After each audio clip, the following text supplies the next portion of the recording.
Partakers of a heavenly calling. Partakers meaning a partner, a companion, a co-sharer. They were co-sharers of a heavenly calling. Notice that it's a heavenly calling. Its source is from heaven or from God. And it is heavenly in its purpose, and that it leads us to God. The heavenly calling that we experience should lead us to God, and God should be the source of all that we do in all or everywhere that we go. God should be the focal point because of this heavenly calling. But notice something else. How does he describe Jesus? In verse 1, he describes Jesus as the apostle and high priest of our confession. Why?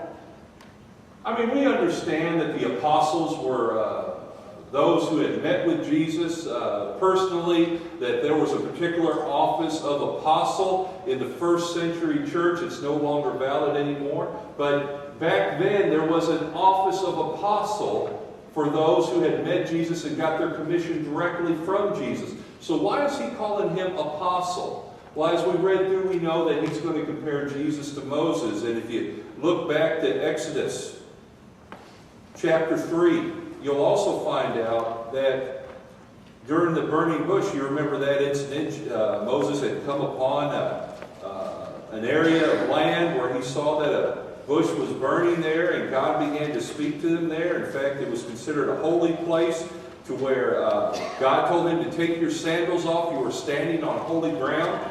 And God tells him and gives him his mission at this moment. He says in chapter 3, verse 10 of Exodus, therefore, again, therefore, we can go back and discover those verses, but therefore, come now, and I will send you to Pharaoh, so that you may bring my people, the sons of Israel, out of Egypt. The word apostle also means one who is sent of God. God was sending Moses to deliver the people out of Egypt, to bring them into the promised land. And so the Jews considered Moses as an apostle, one who was sent of God. And yet we look to Jesus here and we see that the writer calls Jesus an apostle and high priest. Jesus was sent of God to us, but yet he became a high priest. And you all remember the high priest would go into the Holy of Holies once a year. He would go beyond the veil. He would sprinkle blood for not only his sins, but for the sins of the people. The high priest was man's representative to God. You see what the play on words here? As an apostle, one sent of God, Jesus was God himself representing God to us. But as a high priest, he is man's representative to God, speaking on behalf of us, declaring that we are forgiven because we have trusted in him. He is our mediator. He is our connection to God the Father. Moving on. Verse 2. He was faithful, meaning Jesus was faithful to him who appointed him, as Moses also was in all his house. Moses was faithful to the task of God, but yet Jesus himself was faithful to the task of God. When we look at Jesus and how he was faithful, Jesus himself was faithful even to the point of death in Philippians chapter 2, verse 8. But he declares that Moses was faithful to God. And you may say, well, hold it. Moses didn't make it to the promised land. How can you say he was faithful?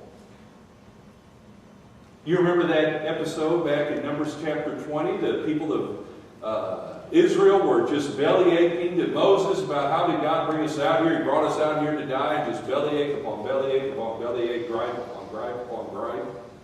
And they were complaining and complaining and complaining. And they were out of water, and they needed water. So God told Moses, strike that rock once, and you'll get water. What does Moses do? He just doesn't strike it once, but he strikes it twice. Once for God, another time because he was angry. So Moses wasn't faithful? Well, yes, he was. Folks, we don't define our whole life because of one incident in our life to where we fail God. Moses himself was considered a faithful servant. Yes, Moses wasn't perfect, and yes, Moses failed. But at the same time, when you look even later on in the book of Hebrews in chapter 11, we have 4 or 5 verses here that speaks about how Moses was faithful. A pastor here has listed out how Moses was faithful. Number 1, he was divinely chosen for the task of delivering God's people. We had just spoke about how God had sent him. Moses was divinely called for the task of delivering God's people. He was also the deliverer of Israel by means of unparalleled displays of power. The Jewish people looked to Moses as the great deliverer. He was a type that was to reflect who Jesus was to be. And yet he came with great miraculous powers, and he came and he showed the power of God to Pharaoh and to all of Egypt, but also to all of Israel, that this man was sent by God, and he displayed these wonderful powers.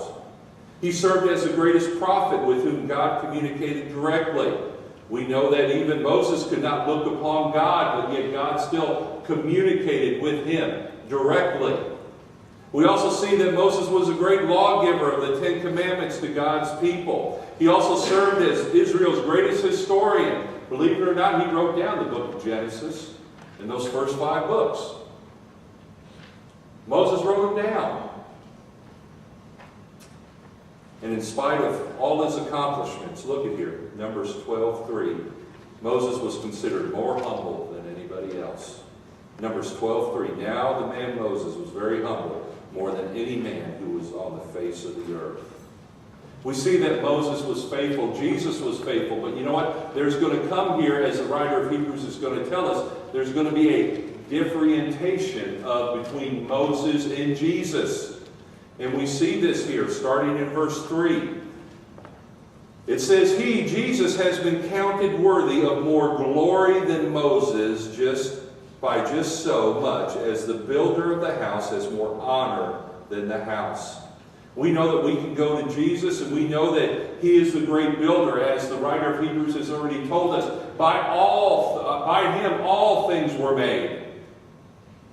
We know that Jesus is the one not only who created the earth, the heavens, the skies, the universe, the fish, the wildlife, the trees. He created us.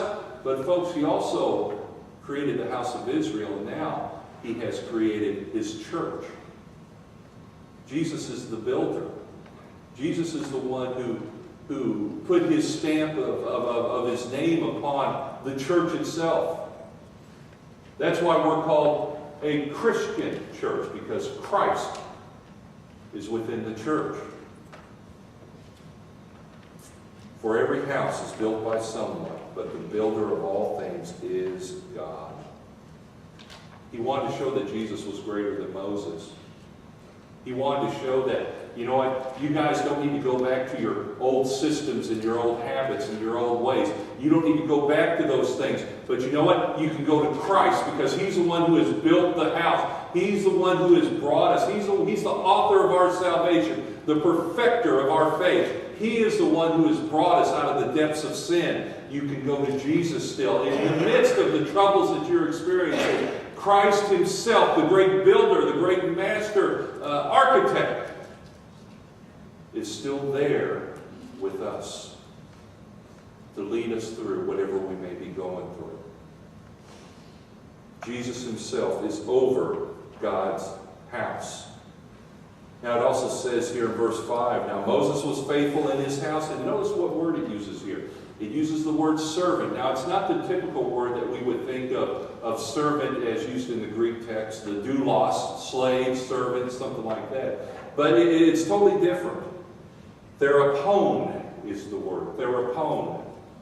It means somebody who is an honored manager of the house, someone who renders devoted service. But it's also used, and one of the reasons why I believe even Luke wrote this book of Hebrews is that it was also a medical term, used as a physician who would take extra special care of his patient or patients. Therapon is the word that we use to get therapy from.